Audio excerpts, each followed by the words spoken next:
যে রনিন্দা যেহেতু ইউনিভার্স ইটারনালে বিশ্বাস করেন, যুক্তি দেখান, কোন সায়েন্টিস্ট এই আমাদের কয়েকজন সায়েন্টিস্টের নাম আমরা শুনি আপনার কাছ থেকে এবং ফিলোসফারের নাম শুনি যারা ইউনিভার্স ইটারনাল বিশ্বাস করেন, তারপরে জেনে নেব যে আসলে তাদের কি কাজ আপনি দেখেছেন বা পড়েছেন। আপনি কোন সায়েন্টিস্টের পক্ষে কথা বলছেন রনিন্দা? কোন ফিলোসফারের পক্ষে কথা বলছেন যারা ইউনিভার্স ইটারনাল হিসেবে এক্সিস্ট করে, বিশ্বাস করে?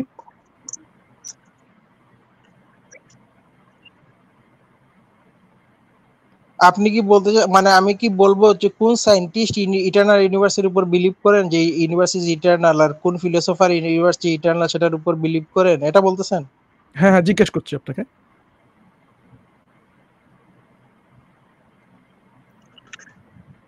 দেখুন শন ক্যারল ধরেন, শন ক্যারল ইটারনাল ইউনিভার্সের পক্ষে, মানে কোন ধরনের ক্রিয়েটর ইটারনাল ইউনিভার্স বলতে এখানে বোঝানো হচ্ছে যে ক্রিয়েটর ক্রিয়েশন ডিস্টিংশন নাই। আমার পজিশন হলো এটা। তো উনিও না বিলিভ না, করেন আপনি যে ইটারনাল ক্রিয়েটর ইউনিভার্স তো ক্রিয়েশন আপনি ডিস্টিংশন বলতে নাই, যাচ্ছেন যার ইটারনাল যে ইউনিভার্স। ইউনিভার্সিটির না, শন ক্যারল কি আপনার আর্গুমেন্ট? ইটারনাল ইউনিভার্সে বিশ্বাস করেন না, উনি মাল্টিভার্সে বিশ্বাস করেন। আপনি ভুল কথা বলছেন, না জেনে কথা বলছেন। আপনি কোথায় বিশ্বাস করেন? মাল্টিভার্সে কি ক্রিয়েটর ডিস্টিংশন আছে? মাল্টিভার্সে না, কিন্তু ঠিক আছে, নাই, আমি মানলাম নাই, আমি মানলাম নাই, কিন্তু উনি ইটারনাল ইউনিভার্সে বিশ্বাস করেন না। মাল্টিভার্স কি ইটারনাল? আচ্ছা, মাল্টিভার্সের সরাসরি ইটারনাল ইন্ডিপেন্ডেন্ট ইউনিভার্স ইটারনাল না থাকে, মাল্টিভার্স। তাহলে ক্রিয়েশন যদি সচেতন আর ফিউল সম্পন্ন হয়, তাহলে ক্রিয়েটর তো সচেতন, আপনার ফিউল সম্পন্ন হয়ে যাবে। এটা তো সরাসরি হয়ে গেল। মাল্টিভার্সে চলে আসি। সঞ্জীব ভাই, আমি একটু বলি রনিন দাস প্লিজ, আমি একটু বলি। অনেক হ্যাঁ বলুন সঞ্জীব ভাই, আপনি বলুন। আমার কথা, আপনার কাজটা আমি সহজ করে দিচ্ছি। কোন সায়েন্টিস্ট বিশ্বাস করেন ইউনিভার্স ইটারনাল? এদের একজন হচ্ছে ফ্রেড হয়েল। আপনারা তাকে হয়তো বা চিনবেন অনেকে যারা বিজ্ঞানে রিসার্চ করেন। ফ্রেড হয়েল নোবেল বঞ্চিতদের একজন। উনি আজীবন স্টেডি স্টেট থিওরির পক্ষে সাফাই গিয়েছেন, আজীবন। তার সাথে ছিলেন হচ্ছে থমাস গোল্ড 1950-এর দশকে। তারা বিশ্বাস করতেন যে মহাবিশ্বটা তো প্রসারিত হচ্ছে, তাহলে মহাবিশ্বটা কেন মানে ছিন্ন বিচ্ছিন্ন হয়ে যাচ্ছে না? মহাবিশ্বটা কেন মানে ঠান্ডা শীতল হয়ে যাচ্ছে না? আর মহাবিশ্বটা ঘনত্ব কেন মানে সেম থাকছে? আমরা যদি দেখি মহাবিশ্বের ঘনত্ব সেম থাকে প্রসারিত হওয়ার পরও। তখন ওরা স্টেডি স্টেট থিওরি আনলেন। তারা বললেন মহাবিশ্ব ইটারনাল। কারণ হচ্ছে যে ফাঁকা স্থানগুলো যে তৈরি হচ্ছে প্রসারিত হওয়ার পর, ফাঁকা স্থানে হঠাৎ মানে দৈবভাবে কিছু পদার্থ উৎপন্ন হয়ে যাচ্ছে, এর ফলে নেগেটিভ ম্যাটার জমা হচ্ছে স্থান কালের মধ্যে। এর ফলে ইউনিভার্সের ঘনত্ব সব জায়গায় সেম থাকছে। এর ফলে ইউনিভার্স মানে ভেঙে পড়ছে না বা কোনো ক্ষয়ক্ষতি হচ্ছে না। এর ফলে ইউনিভার্স ইটারনাল। কিন্তু একটা মজার বিষয় হচ্ছে তার জীবনের শেষ গবেষণাপত্রগুলো আপনি যদি দেখেন, তিনিও কিন্তু ডারউইনিজমে বিশ্বাস করেছিলেন, প্লেটোর। ডারউইনিজ মানে হচ্ছে সেই সকল একদল দেবতা যারা কিছু নির্দিষ্ট নিয়মের অধীনে মহাবিশ্ব পরিচালনা করে। তার মানে ইটারনাল হলেও আপনি মহাবিশ্বটাতে ফাইন টিউনড দেখছেন। এই যে মহাবিশ্বে এত সুন্দর মানে, আচ্ছা আপনি ধরুন ইলেকট্রোম্যাগনেটিক ফোর্স এবং হচ্ছে গ্র্যাভিটি, দুইটার মাঝে যে এত আকাশ পাতাল তফাৎ, একটা হচ্ছে 10⁻31 সামথিং এরকম কোনো কিছু। এই যে একটা মানে দৈব সংখ্যা দেখছেন, এই সংখ্যাটা আসলো কোথায় থেকে? মানে এত সুন্দর একটা পার্থক্য, এই পার্থক্যটা না থাকলে কিন্তু অ্যাটম ফর্ম হতো না মহাবিশ্বে। ইটারনাল তো থাকতোই না মহাবিশ্ব, আগেই উবে যাইতো মহাবিশ্ব। মাল্টিভার্সের কথা আমরা যদি বলি, অনেক মহাবিশ্ব সৃষ্টি হয় যেটা হচ্ছে মানে মানে বাষ্পীভূত হয়ে যায়, কারণ ওখানে কাছে কনস্ট্যান্ট ভ্যালু গুলা ঠিক নাই।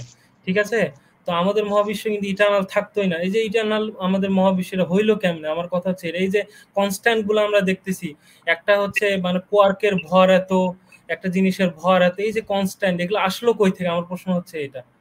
থমাস অ্যাকুইনা 13 শতাব্দীর ক্যাথলিক একজন বিখ্যাত ধর্মগুরু, আপনারা জানেন খ্রিস্টান ধর্মের। তো আমার কথা যে তিনিও একটা কথা বলেছিলেন যে একটা ডিজাইন করার জন্য একজন সূক্ষ্ম ডিজাইনারের দরকার। আমাদের মহাবিশ্ব যে ডিজাইন করা, তো ডিজাইনারটা কই? আমার প্রশ্ন হচ্ছে এটা আপনার কাছে।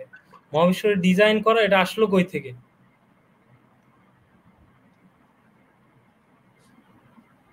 রনিন দাস, আপনাকে প্রশ্ন করা হয়েছে, আপনি উত্তর দিন।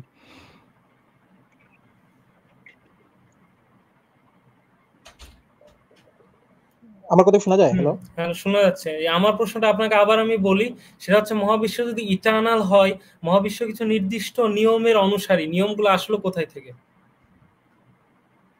ল আসলো কোথায় থেকে? ল সেটাই তো বলতেছি যে ল আসলে কোথা থেকে। এই প্রশ্নটা প্রিসাপোজিশন ফ্যালাসি মেক করতেছে, মানে আপনি ল ইটারনালি এক্সিস্ট করে না, সেটার পক্ষে আপনার কোনো আর্গুমেন্ট করেন না।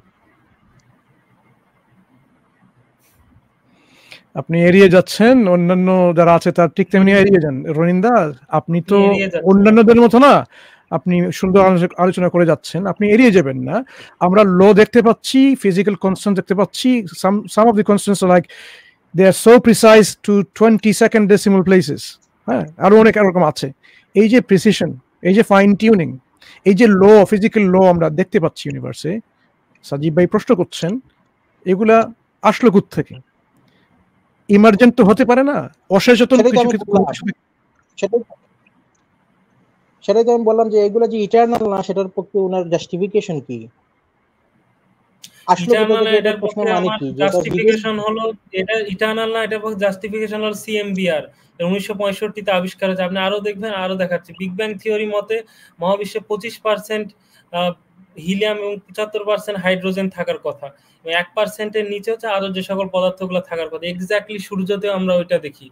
সুতরাং বিগ ব্যাং থিওরি যা প্রেডিক্ট করতেছে সেটা তো বিগ ব্যাং থিওরি যা প্রেডিক্ট করতেছে ওগুলোই আমরা পাচ্ছি। তারপর সিএমবিআর বিগ ব্যাং থিওরি আগে থেকে প্রেডিক্ট করেছিল, যখন হচ্ছে ওই জর্জ গ্যামো, রালফ আলফার এরা যখন বিগ ব্যাং থিওরি দেন, ফ্রেড হয়েল বলেছিলেন যে আচ্ছা বিগ ব্যাং থিওরি সত্যি হয় আমাকে তাহলে এটা ছাই বা ভস্য এনে দেখাও, কারণ বিগ ব্যাং একটা বিশাল বিস্ফোরণ ছিল, ওটা কিছু জীবাশ্মতা আমরা আজকে পাবো, অর্থাৎ যে লাইটটা ইমিট হয়েছিল ওই ইনস্ট্যান্টটাতে বিগ ব্যাং এর সময়, ওগুলো তো ঠান্ডা হয়ে আজকের দিনে ধরা দেওয়ার কথা আমাদের কাছে, ওইটাই হচ্ছে সিএমবিআর, ওইটা আমরা আজকের দিনে পেয়েছি। এবং বিগ ব্যাং থিওরি বলেছিল ওইটা তাপমাত্রা 5 কেলভিনের নিচে হতে হবে, সিএমবিআর এ আমরা যে তাপমাত্রা পাই ওটা 3 কেলভিনের কাছাকাছি।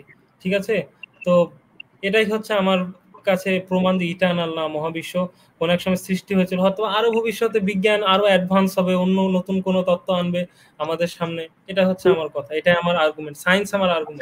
এটা নিয়ে, এই ইটারনাল ইউনিভার্স নিয়ে আমাদের একটা স্ট্রিম হয়েছে পুরোটা, যে আপনি রনি দাস এবং সাজিব সাহেব ভাই দুজনকে বলবো, ওটা আপনারা দেখে নেবেন যে ইউনিভার্স ইটারনাল কিনা, প্রেজেন্ট সায়েন্টিফিক আন্ডারস্ট্যান্ডিং কি, এবং ইউনিভার্স ইটারনাল হলে বা না হলে গডের অস্তিত্বকে অস্বীকার করা যায় কিনা, সেটা ওখানে আলোচনা আছে। দুই ক্ষেত্রে আমরা আলোচনা করছি বিস্তারিত। এমন না যে ওখানে ইটারনাল ইউনিভার্স হয়ে গেলে গডের অস্তিত্ব অস্বীকার হয়ে যায়, ওরকম না।